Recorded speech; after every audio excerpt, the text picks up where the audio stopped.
باقاعدگی سے کریں گے تو اللہ تعالیٰ دل کو منور کریں گے۔ پہلا عمل استغفار 100 مرتبہ صبح شام پڑھنا، دوسرا عمل درود شریف 100 مرتبہ صبح شام پڑھنا، تیسرا عمل قرآن مجید کی تلاوت روزانہ کرنا، چوتھا عمل چلتے پھرتے ہر وقت دل میں اللہ کو یاد کرنا، اور پانچواں عمل 10-15 منٹ صبح 10-15 منٹ شام مراقبہ کرنا۔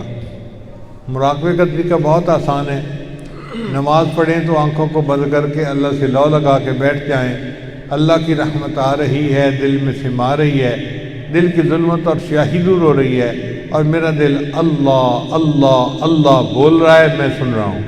انشاءاللہ یہ 10-15 منٹ کا مراقبہ ہمارے دلوں کو منور کرے گا اور ہم اللہ کی محبت میں اضافہ محسوس کریں گے۔ ان اعمال کو کیجئے، پھر اس کی برکتیں اپنی آنکھوں سے دیکھیے۔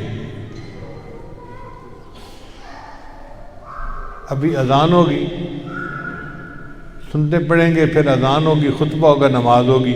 اور آج چونکہ ڈاکٹروں نے بھی منع کیا ہے اور مفتی حضرات نے بھی منع کیا ہے، لہذا مسافہ نہیں ہوگا۔ میری طرف سے آنے والے سب حضرات کو السلام علیکم۔